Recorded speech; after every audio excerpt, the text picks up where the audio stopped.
Deu.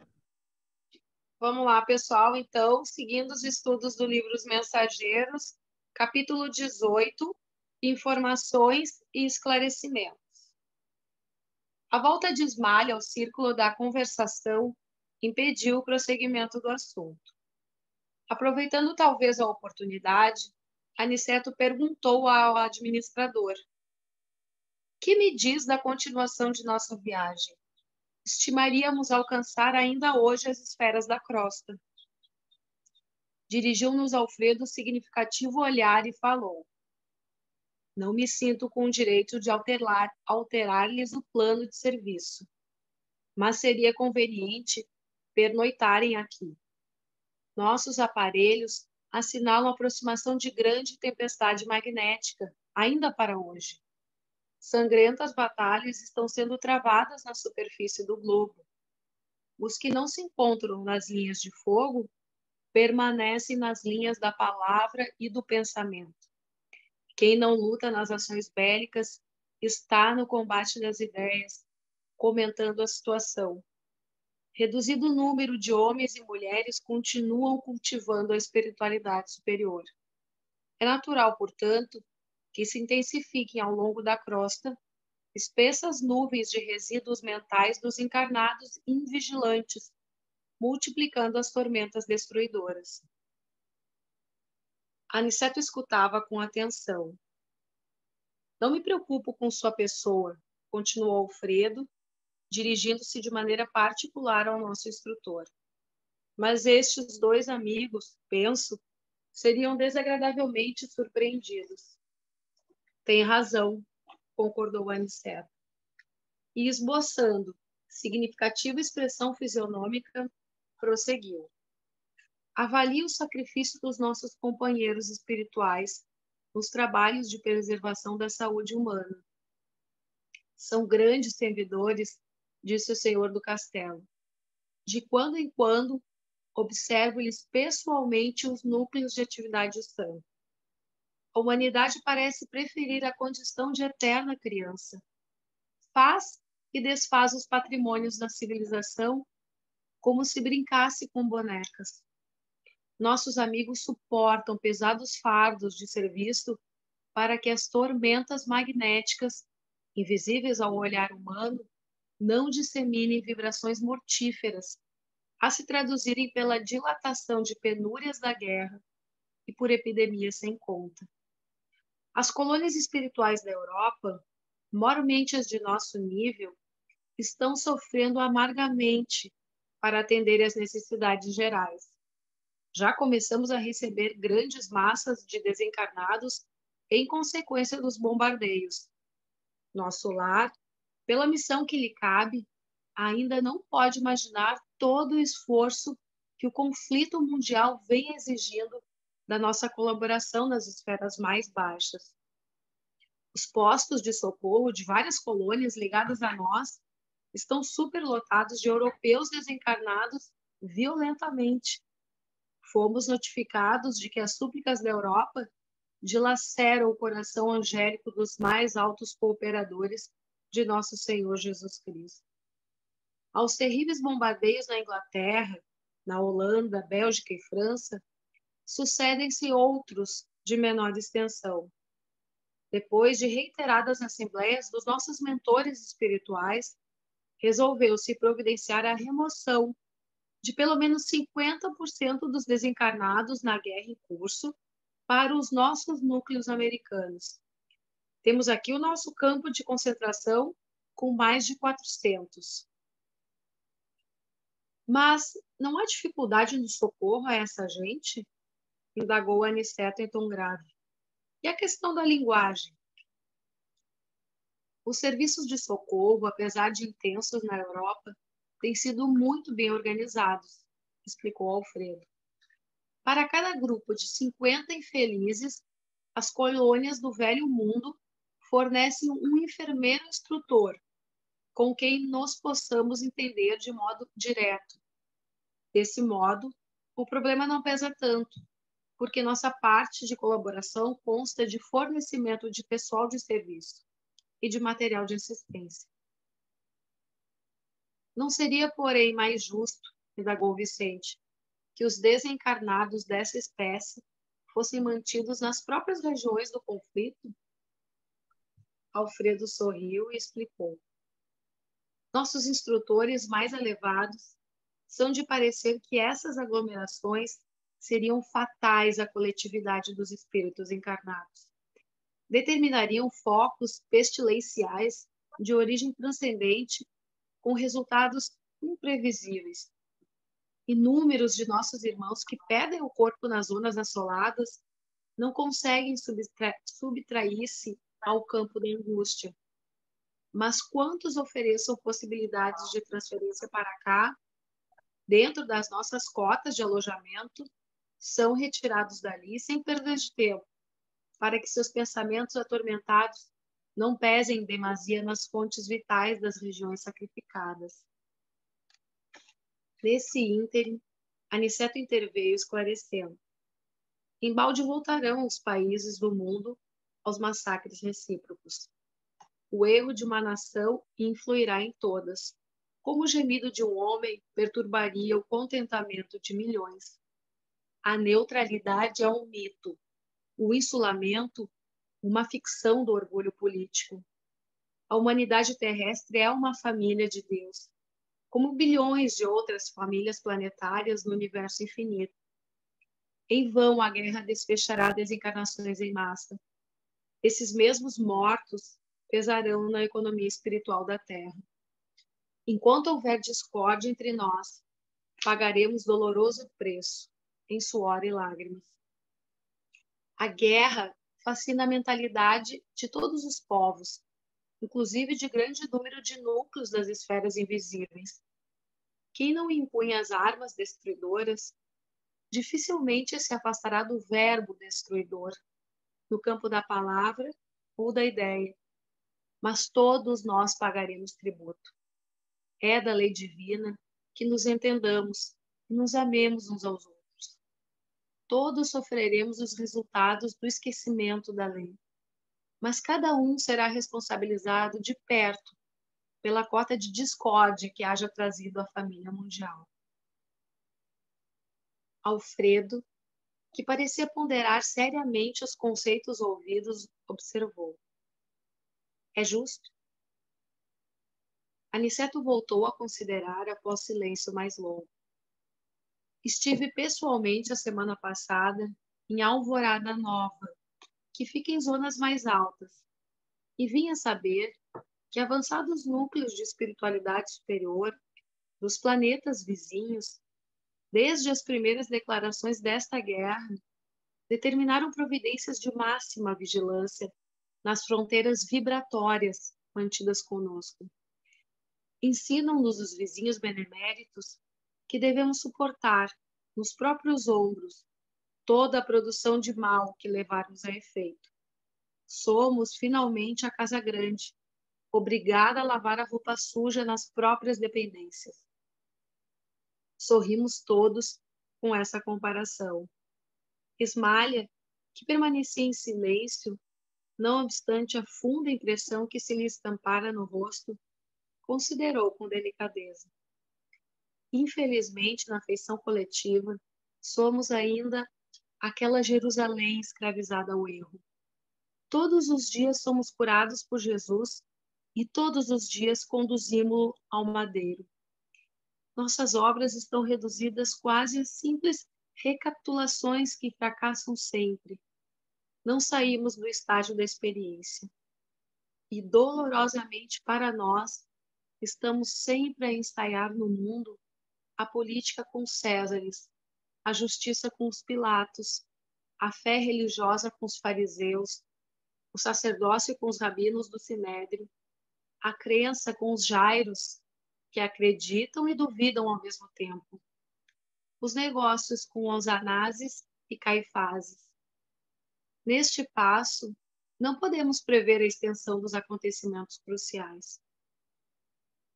Encantado com as definições ouvidas, aventurei-me a dizer: como é angustiosa, porém, a destruição pela guerra.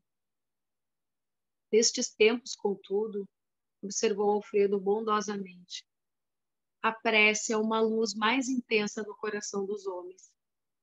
Bem se diz que a estrela brilha mais fortemente nas noites sem luz. Imagine que, para iniciar providências de recepção aos desencarnados em desespero, já fui mais de uma vez aos serviços de assistência na Europa. Há dias, em missão dessa natureza, fomos, eu e alguns companheiros, aos céus de Bristol. A nobre cidade inglesa estava sendo sobrevoada por alguns aviões pesados de bombardeio. As perspectivas de destruição eram assustadoras. No seio da noite, porém, destacava-se a nossa visão espiritual, um farol de intensa luz. Seus raios faiscavam no firmamento, enquanto as bombas eram arremessadas ao solo. A chefia da expedição recomendou nossa descida no ponto luminoso. Com surpresa, verifiquei que estávamos numa igreja, cujo recinto devia ser quase sombrio para o olhar humano, mas altamente luminoso para os nossos olhos. Notei então que alguns cristãos corajosos reuniam-se ali e cantavam hinos. O ministro do culto lera a passagem dos Atos em que Paulo e Silas cantavam à meia-noite na prisão, e as vozes cristalinas elevavam-se ao céu em notas de fervorosa confiança. Enquanto rebentavam estilhaços lá fora, os discípulos do Evangelho cantavam, unidos, em celestial vibração de fé viva. Nosso chefe mandou que nos conservássemos de pé, diante daquelas almas heróicas que recordavam os primeiros cristãos perseguidos, em sinal de respeito e reconhecimento. Ele também acompanhou os hinos e depois nos disse que os políticos construiriam os abrigos antiaéreos, mas que os cristãos edificariam na terra os abrigos antitrevosos. Às vezes, concluiu o senhor do castelo em tom significativo, é preciso sofrer para compreender as bênçãos divinas. Final de capítulo. Bom, então nós vamos iniciar por esse finalzinho aí. Essa igreja de Bristol aí, esse fato foi verdadeiro, esse fato é histórico, e existe essa igreja até hoje. E aí essa cena aí, realmente descrita por ele, que aí ele dá espiritualmente a ligação dela com o alto, naquele dia que estava havendo bombardeios contra a cidade, explosões, havia um culto, né? uma missa. E nessa missa, o pregador, o padre, pastor, não sei como é que talvez se ela é daquela ortodoxa ou não, e na pregação houve essa menção e essa conexão com o alto, e todos que estavam ali tinham sido alertados para dispersar, porque muito provavelmente os grandes prédios estavam sendo bombardeados. E não é uma guerra como é hoje. Hoje é um pouquinho mais localizado, porque tem aquela questão que quem se quer, os países que agora está lá a Ucrânia e a Rússia em guerra, se querem, podem evitar as perdas de civis. Na realidade, provavelmente um dos lados faz questão de dilacerar as comunidades e não poupar as vidas de civis.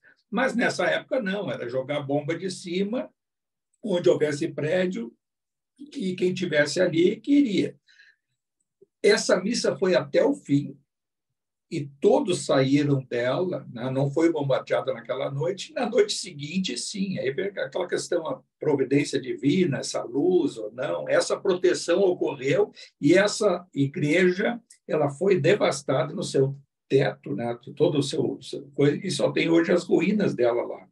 Então, é um fato que ocorreu mesmo, e a gente está vendo sob a ótica espiritual. Relatado quando? 1944, num fato que provavelmente ocorreu, esse fato histórico, foi em 1943. Já nos dá uma pista de que esse livro foi uma semana do ano de 1943. Né? Então, que estava no auge da Segunda Guerra Mundial. Ela terminou em 45, 43 estava no super auge.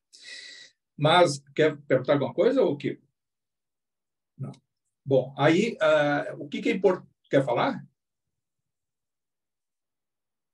Não estou ouvindo. Assim, aqui, pois não, trancou a imagem, ele foi mexendo no vídeo. Trancou a imagem. Bom, então nós estamos dentro do posto de socorro Campos da Paz. O administrador desse posto de socorro é o Alfredo. O Alfredo, que a semana passada nós vimos a vida dele, a história dele com a Smiley, toda aquela intercorrência aí, um fato muito marcante, patético, né? Esses socorristas que durante a guerra são acionados, eles resgatam os espíritos desencarnados numa guerra, numa grande batalha, e, em geral, quando há desencarne coletivo, para não haver a interferência psíquica do meio deles, e os postos de socorro que abrigam num primeiro momento não são na mesma psicosfera do mundo físico ali. Então, por isso que esses auxílios, o Brasil, as cidades espirituais da América do Sul, que não estavam diretamente na guerra até aquele momento, que o Brasil entrou depois, né? E mesmo assim, perto de todos os outros países, quase que insignificante. Agora, o posto de socorro do Brasil foi acionado porque o número de desencarnados que eram recebidos era imenso, né? Então, eles não podiam ficar na mesma psicosfera para não ter a influência vibratória, tanto perante os encarnados como os desencarnados com seus afetos, né? O desespero deles. Então, eles iam para uma área mais neutra. Isso ocorre sempre quando há essas grandes tragédias coletivas. Pega aí uma nossa, pode ser lá de Santa Maria, que ocorreu ali, mais de 200 espíritos que desencarnaram naquele final de noite lá em Santa Maria, naquela data X. Eles, provavelmente, ao desencarnarem, não ficaram na psicosfera espiritual de Santa Maria. Foram deslocados para alguma área aí próxima, um pouco mais distante, para não receber as emanações tanto de um lado como do outro. Isso é usual no plano espiritual, nas tragédias coletivas ocorre dessa forma. A outra pergunta que ficou subentendida aí, que é feita por ele, mas como é que é feita essa comunicação? Dizem que os espíritos não têm o idioma e que a coisa é transcendental. E isso é quando estamos em ambientes de ligação com o alto e que os instrutores, os comunicantes, eles têm a capacidade de se comunicar e quem recebe a comunicação já recebe quase que com uma tradução simultânea. Isso ocorre, está lá na obra da Ivone do Amaral Pereira, do Memórias de um Suicida. Lembra aquele grande auditório em que vários ex-suicidas, depois de reparação, de resgates e tal, vão assistir uma palestra e essa palestra eles comentam entre eles. Engraçado, ele está falando o meu idioma, e o outro não, está falando o meu. Então, tinha ali português, tinha brasileiro, tinha alemão, tinha espanhol, e eles estavam dizendo que o palestrante estava falando na língua deles. Vejam só. E aí, hoje, claro, que nós temos já aparelhos sutis de tradução simultânea que cada um tem e as comunicações são feitas assim. Mas há alguma forma que nós não conhecemos ainda no mundo aqui nosso dos encarnados de decodificação, mas não é o caso desse nos postos de socorro. Então, diz ali, a cada 50 pacientes socorridos, um enfermeiro tradutor, para dar as primeiras impressões, o choque que aquele recém-desencarnado pelaquela tragédia, e aí ele fazia a comunicação com os médicos, com as equipes multidisciplinares do atendimento para a recuperação. Aí vai dizer assim, mas qual é a recuperação? Se houve dilaceração do corpo físico, provavelmente essas impressões foram para o plano espiritual e tem que ser tratado. E esse tratamento ele vai levar também a um pronto-socorro, é posto de socorro, que é um pronto-socorro. Vai receber os primeiros atendimentos, se reequilibrar, receber anestésico, receber calmantes para passar a ansiedade e esse choque psíquico de achar que não está mais no mundo, no campo de batalha, e nem tem mais a capacidade de reagir, porque ocorre muito isso. Se vê lá no Oriente Médio, eu vi já algumas psicografias que contam lá naquela área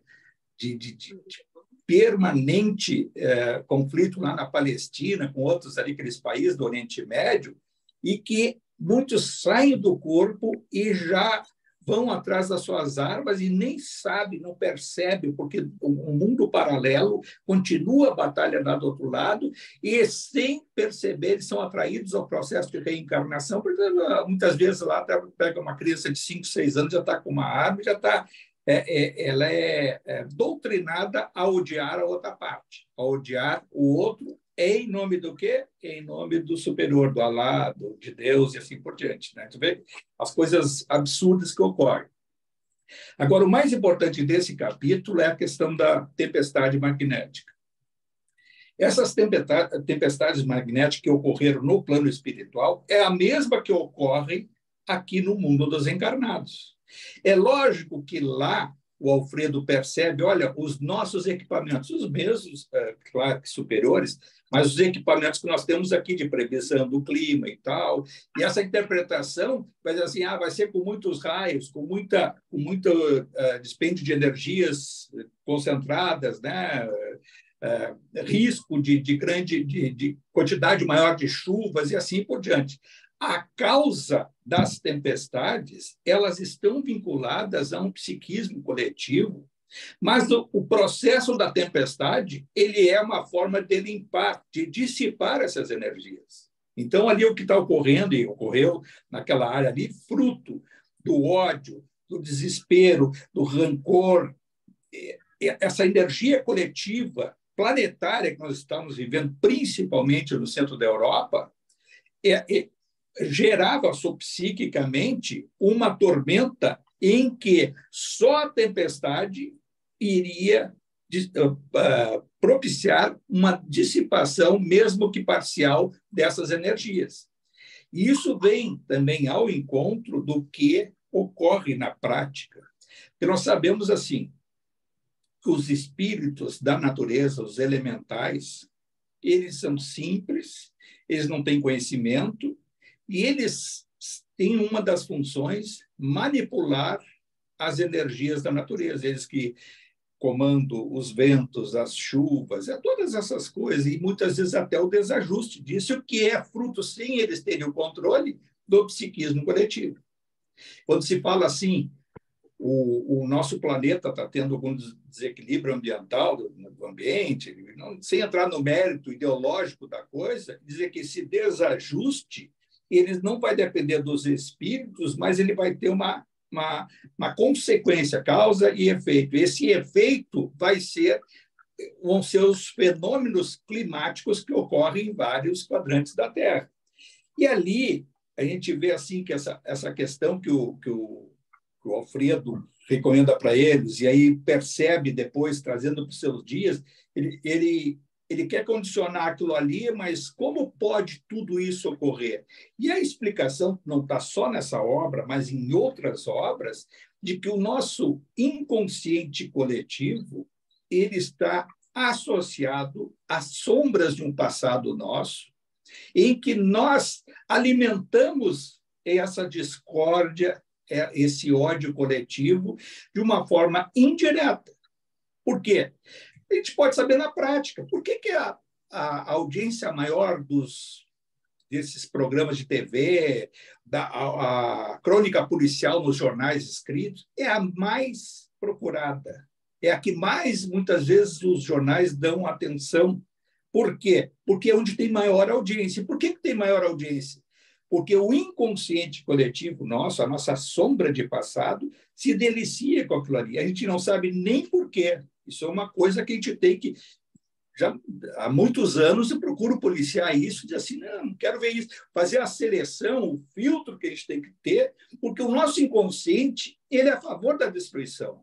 O nosso inconsciente vai para a rede social e vê ali os comentários de algumas tragédias, ou alguém que num assalto matou, ou aconteceu, ou tem ali a cena horripilante assim, sobre um crime praticado, as pessoas se deliciam em querer ver aquilo ali e vai ver qual o número de acessos daquele daquele vídeo, daquela notícia, é absurdamente alto. Isso é fruto do quê? Dessa nossa sombra de passado. Por mais que muitas vezes a gente diz que é a favor da paz, é a favor da elevação, nós temos um inconsciente que nós temos que domar. E esse inconsciente nosso de sombras, ele é vinculado, ele é resultante do nosso passado, mesmo longínquo. Mesmo longínquo. E a gente não consegue ter 100% da nossa do nosso poder de mudar muitas vezes essas coisas. Isso aí é um processo que tem que ser permanente. E quando se fala dessas descargas de energia, a gente diz assim, quando a gente ora, a gente pede ao alto, e essa energia ela vai ao alto. Mas quando também a gente sente em relação a alguém alguma animosidade, nós emitimos isso para o universo. E essas energias ficam nos ambientes. Elas têm que se dissipar. E vão se dissipar de que forma? Através desses fenômenos climáticos e mudança do comportamento mental. Eu acho que sobre esse capítulo Francisco, é isso. Pode falar. Deixa eu só... Tá me ouvindo ou não? Oh, tá. Estou ouvindo. Deixa eu só comentar. Eu queria sobre aquela questão da alvorada nova, como o alto ele é conectado e ele é organizado e antecipado, também disciplinado, né? Ele com certeza, todas essas ações, só pela psicosfera, né, que reina ainda no planeta Terra, mas só as situações que elas vão se desenhando, né, nas atitudes das políticas, ou dos governos, ou do próprio ser humano, não precisa ser nem macro, né? Pode ser micro, dentro da tua própria família. Os amigos espirituais ou os mentores, eles já começam a prever alguns momentos de muita dificuldade ou alguns momentos de muita tranquilidade. Mas o legal é saber que existem espíritos de altíssimo nível, né, de altíssima envergadura, trabalhando e organizando para que nada de pior aconteça na Terra, né? A gente está sempre muito bem assistido. Tu vê que essa colônia espiritual, que na realidade é das mais antigas do Brasil, ela é anterior ao descobrimento do Brasil, a Alvorada Nova, né? Ela é bem mais antiga que o nosso lar, que começou no 1600, no século XVII, praticamente. E essa Alvorada Nova ela tem ligação às diretrizes do planeta, né? Numa dimensão bem superior, lá na sexta dimensão.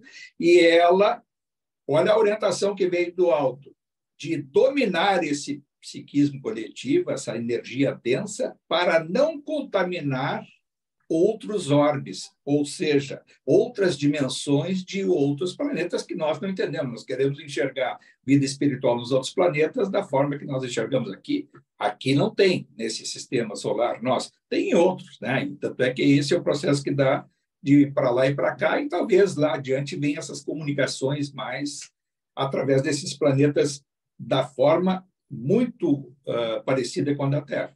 Mas eu acho que é isso aí. Vamos tentar ver agora o 19 aí, Flávio? Vamos lá, então.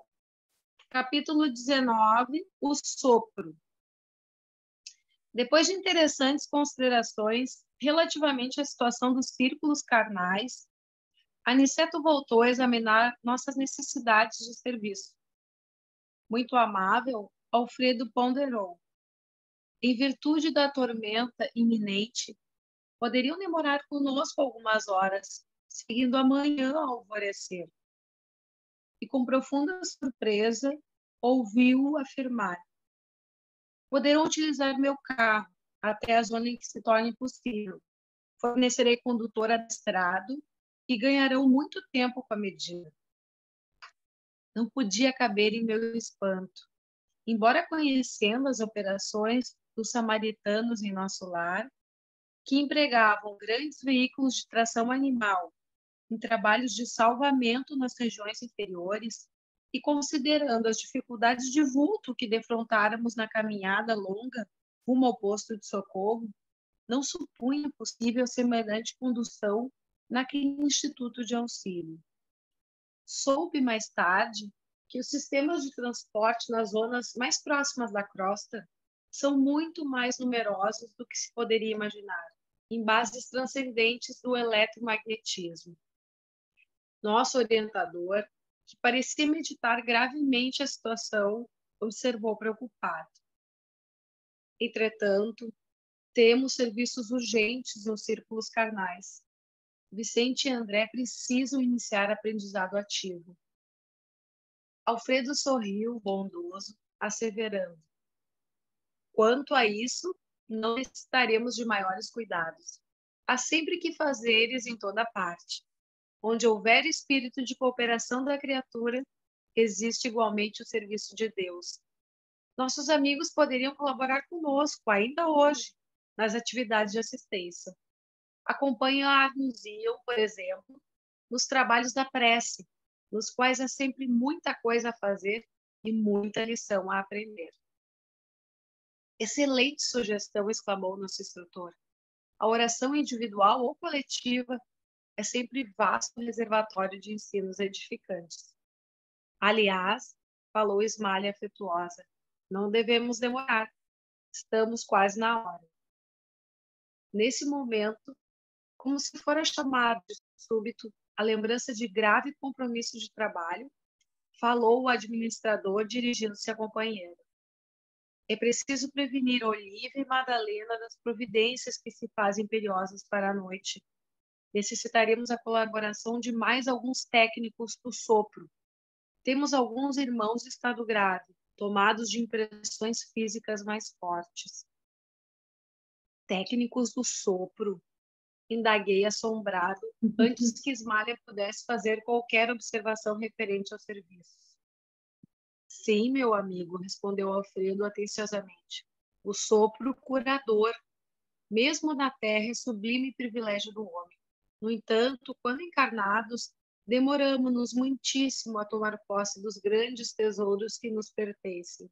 Comumente vivemos por lá, perdendo tempo com a fantasia, acreditando em futilidades ou alimentando desconfianças.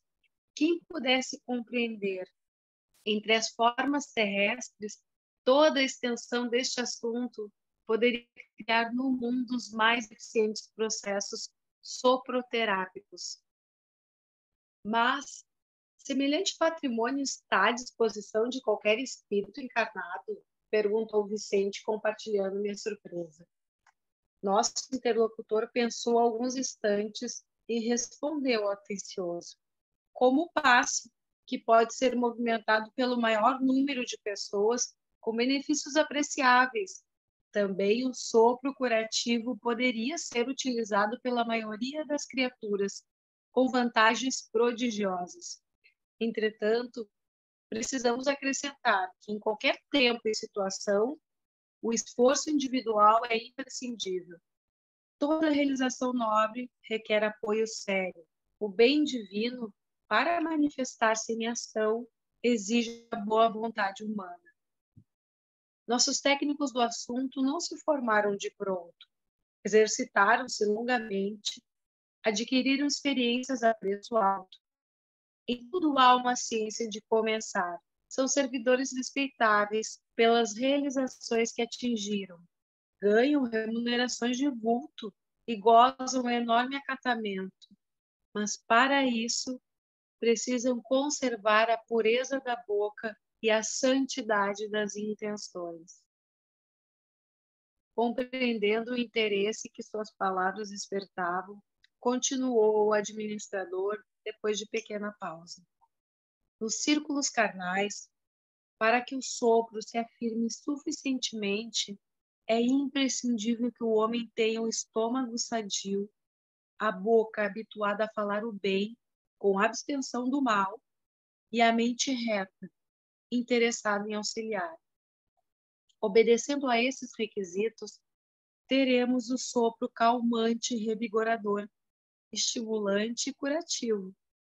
Através dele, poder-se-á transmitir também na crosta a saúde, o conforto e a vida. E como Vicente e eu não pudéssemos ocultar a perplexidade, Alfredo considerou. Isto não é novo. Jesus, além de tocar naqueles a quem curava, Concedia-lhes por vezes o sopro divino. O sopro da vida percorre a criação inteira. Toda a página sagrada, comentando o princípio da existência, refere-se a isso. Nunca pensaram no vento como sopro criador da natureza?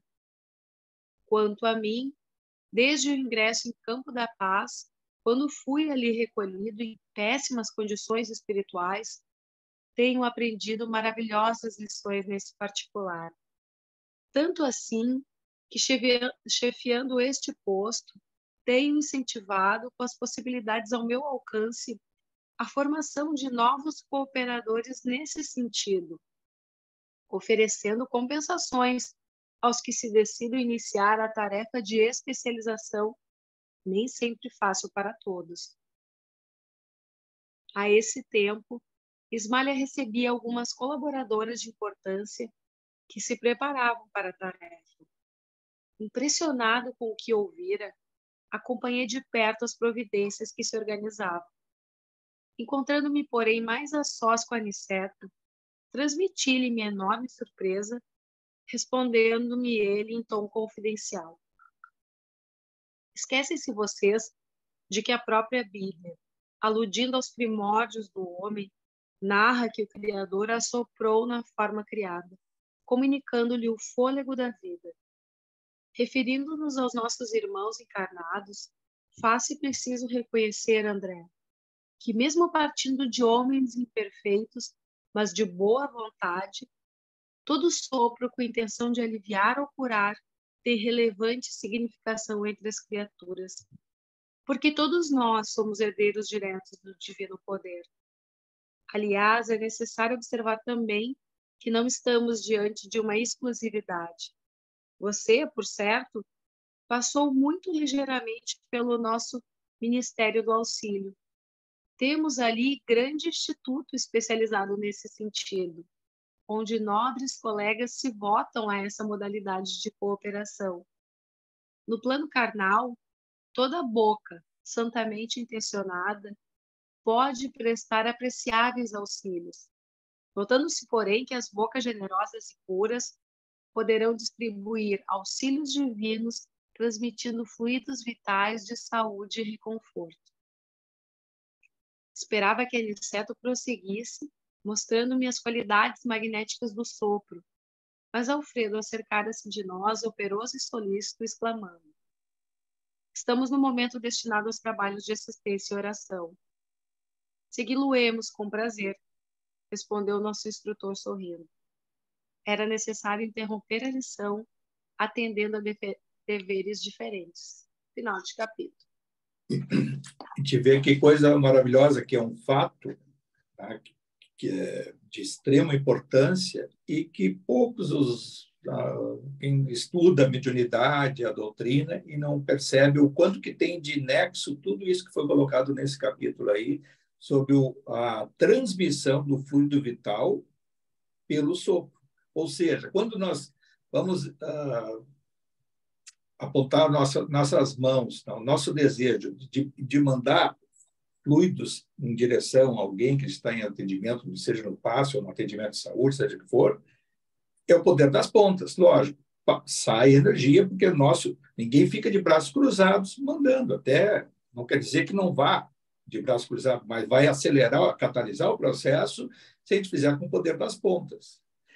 Mais ainda é pela indução pelo sopro.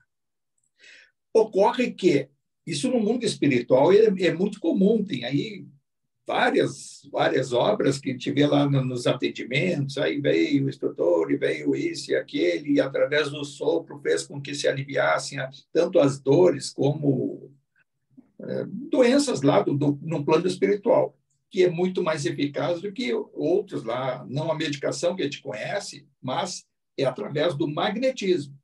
E esse sopro quer fazer um teste, quando diz assim, que a mente tem que estar com boa vontade, mas pura, sem lixo mental. Faça um teste, quem tiver aí com uma dor de cabeça, com uma dor em algum lugar, chama uma criança, ensina a criança a soprar. E se concentra e pede para a criança soprar seja na cabeça, na parte do corpo, deita e pede para a criança soprar. Vamos ver se vocês não vão ter um alívio quase que instantâneo com o fluido vital dessa criança que tem a cabeça rígida, que não está poluída mentalmente, não tem nenhuma vibração densa, a pureza de uma criança, e nos assoprar e promover um alívio nas nossas dores, de desconforto que seja. Por que ocorre quando ele diz assim, bateu em algum lugar, assopra? O que é isso? Não é simplesmente por ser o vento, não é? É exatamente o fluido vital que vai fazer com que o duplo etérico nosso seja revitalizado e traz um alívio momentâneo, quase que anestésico. É assim que isso é uma questão que a gente não para pensar, né? Então, vai lá aqueles que estudam a Bíblia, aí vem o Aniceto e diz, isso está no sopro divino, está lá na Bíblia, o sopro divino, ou seja, o vento divino que que promoveu a criação. Claro que isso tudo é simbologia, está lá é tratado, quem vai estudar rigorosamente isso vai achar que Deus é uma pessoa, então Deus uma divindade. Não, Deus é uma energia que está presente em todos os lugares. Então, a simbologia do sopro divino, porque existe o sopro divino, através do quê? Para dar uma dimensão universal, dizer que Deus, então, teria jogado o seu sopro da criação, a conexão com o perfeito, e isso pode e deveria ser feito. Lógico que nós vivemos as nossas imperfeições, e aí vem a nossa postura como médiuns, né? Não vai ser agora em época de uma pandemia, e que aí a transmissão, que vai ser, vou dar passe lá com sopro na casa. Não, eu acho que até porque os médiuns nem têm esse preparo que está sendo descrito no texto, né? Da rigidez da alimentação, dos pensamentos, e assim a gente até procura ficar melhor no dia que vai trabalhar na casa e tal, mas não temos essa capacidade. Agora, fica o aprendizado para cada um, quando tiver os seus afetos ou alguém muito próximo, de procurar uma ajuda e ter que dar uma ajuda de emergência, utilizem isso. Claro, o processo que cada um tem que ter de higiene, de tudo, de higiene mental, e diz assim, vou me preparar vou dar o auxílio para esse afeto que está convalescendo muito, não tem condições de ir lá no centro e tal. Faz, e não só o passe, como faz essa do sopro. Vai ter um efeito prodigioso que a gente não imagina. Tá? Eu já vi, assim, tenho notícias de pessoas que fizeram atendimentos por telefone, tá? Por telefone, de pessoas que estavam assim, não é um problema só emocional, de dor mesmo, e que por telefone foi feito assim, olha, está ouvindo e tal, fazer um processo de relaxamento e de conexão, e passado alguns minutos a pessoa, olha, eu não sei que milagre foi, pessoas que sofrem com dores homéricas, né? Que muitas vezes não há medicação que resolva isso, e claro que provavelmente tem causas espirituais, e que esse alívio e conexão com o alto, eles atingem grandes objetivos. A gente falou esses dias sobre o atendimento de saúde, que muitas vezes que nós estamos lá, eu preciso enxergar, eu preciso ter, qual é o mentor que está comigo? As equipes espirituais. Conexão com o alto, não enxerga nada, não ouve nada. Pede ao mundo espiritual superior forças para que, com a nossa imperfeição, a gente possa dar esse auxílio. Deseja a harmonização da saúde, quem está ali na maca, deitado, e essa imposição nossa das mãos, com essa energia, com essa vontade de querer propiciar a alguém uma paz interior, de revitalizar a sua saúde e dar um alívio que seja, com a permissão do alto, as equipes espirituais não vão se identificar, o médium não precisa enxergar, nem deve, às vezes até atrapalha, tá? Porque aí, muitas vezes que tem um canal da mediunidade, possíveis intrusos por uma invigilância momentânea do médium pode induzir a um equívoco ou até a a um ridículo público, muitas vezes, de dizer uma coisa que não tem nada a ver. Não precisa, não digam nada, não precisa dizer nada para o paciente. Pedir, clamar ao alto paz, harmonia e desejar. Ele vai sair dali com uma sensação boa. Isso que é importante. E essa persistência de conexão com o alto é a que propicia a cada um encontrar o caminho da cura. Muitas vezes o caminho da cura não vai atingir o próprio corpo físico, pode ter um alívio. O caminho da cura é chegar, se for o caso, lá no plano espiritual, melhor do que estava antes de adoecer. Esse que é o mais importante. Pode falar. Francisco, esse sopro seria o mesmo sopro que a gente assiste na Umbanda e nos xamânicos? Eles mais nos primórdios da mediunidade, aliás, os xamãs, né, aquela coisa do bumbo, o que é o bumbo? É pulso de energia. Bum. A mesma coisa Aí, é a apometria, o que faz? O que é? É o comando que é dado para quantum de energia somatório. Mas tu não acha que seria um jeito meio muito antigo, assim, muito obsoleto, até porque quando tu sopra, tu... Por que não é usado, Mariagem? Porque as pessoas não estão preparadas. Vai chegar lá, vai ter um com mau hálito, o outro comeu carne, o outro bebeu um dia antes, o outro até fuma, o outro na casa dele é isso, aquilo. Atingiu o objetivo através dessa técnica, e o que eu disse assim, pega a pureza da criança. Faça o teste com uma criança. Pega uma criança, 5 anos, 6 anos, 10 anos, pega uma criança e ensina a soprar e diz assim, me dá uma soprada em mim. Ele não vai entender bem o que está fazendo, mas vejo só o resultado. Com 10 anos, numa situação de... Com 10 anos, eles vão dizer, mãe, liga o ventilador. Mas faz a diferença. Bota o ventilador quando está com dor e vê se o ventilador tem o mesmo do que o assoprar. Só ali tu vai ver se a energia vital não está vindo pelo sopro. Claro que se der para dar uma instruída na criança e dizer, olha, esse sopro que tu está fazendo é a tua vontade, dá um alívio aqui para a vovó, para o vovô, sei lá o que for. Agora, isso a gente pode utilizar. Tem pessoas que relatam, tá, que quando eram crianças, a mãe, o avó, o parente faziam isso. E ficou gravado. Eu já vi muitas pessoas falarem isso.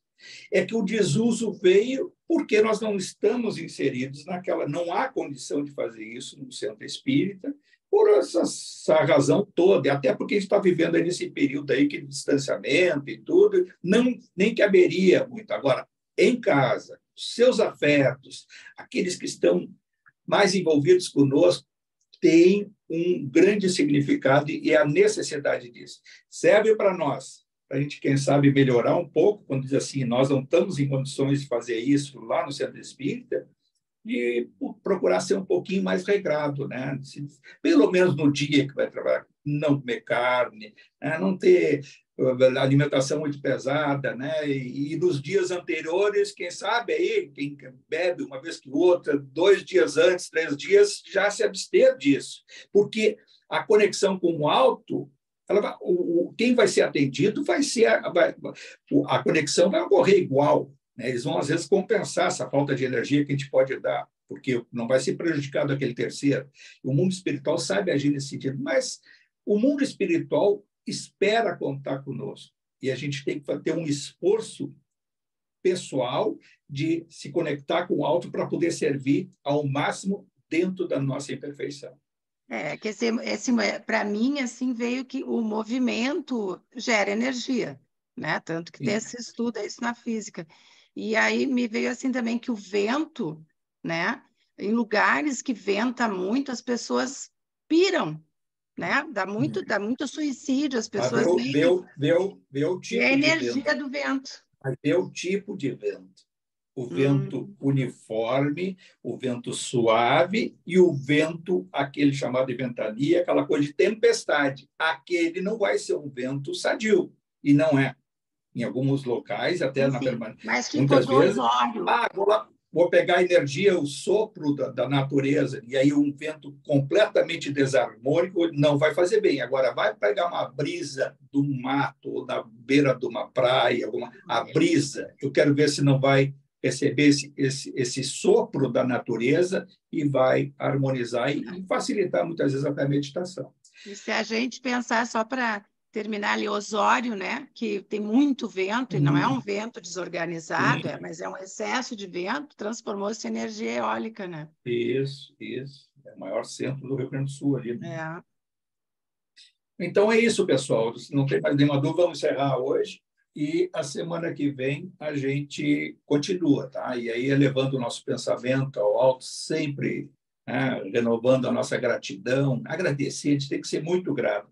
Grato por todas as coisas que nós temos, grato pelas oportunidades, grato por essa oportunidade de termos aqui um contato com um assunto teórico que muito provavelmente já estudamos no passado e hoje a gente consegue pegar cada parágrafo desse e tentar colocar, inserindo a nossa vida, a nossa compreensão do mundo como ela é. E é tudo isso sempre renovando a gratidão ao alto, a gratidão a Jesus, ao Deus Pai Todo-Poderoso.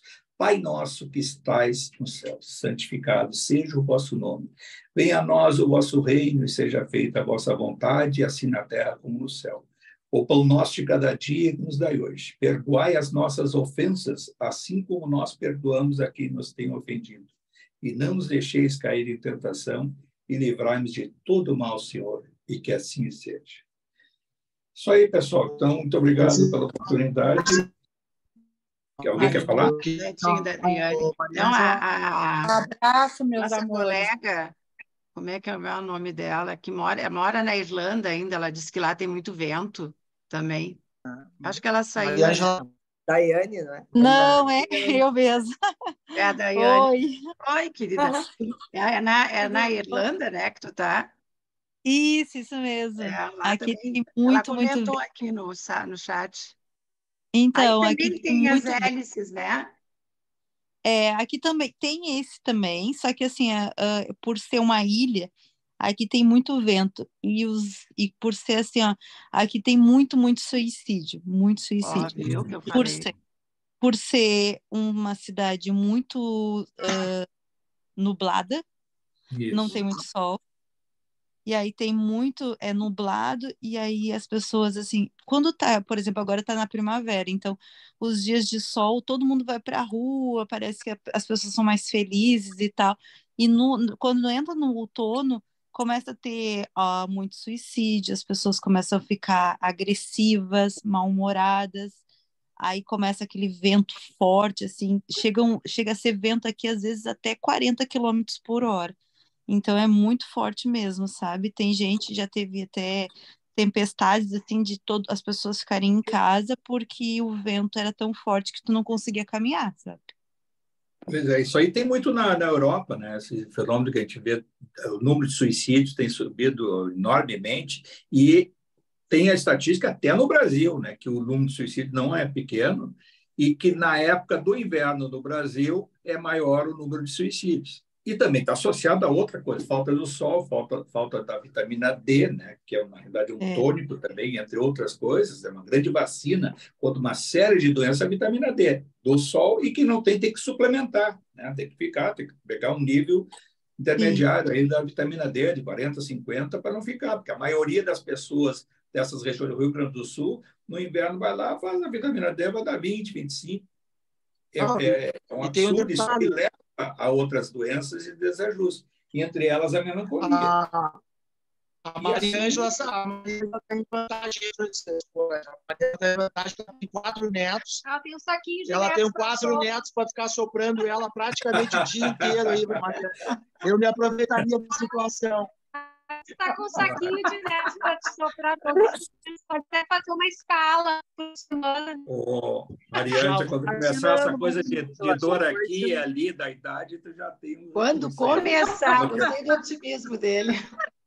Tá. Quando começar, Francisco, desde os 30 eu tenho dor, eu sofro de fibromialgia. Bom, Mas faz o teste para nos dar daqui a uns dias, tá? Tá bom. Vou fazer, vou pedir para os 4 ficar me soprando. Pode fazer. Tá bom. Tá bom, então. Vamos embora.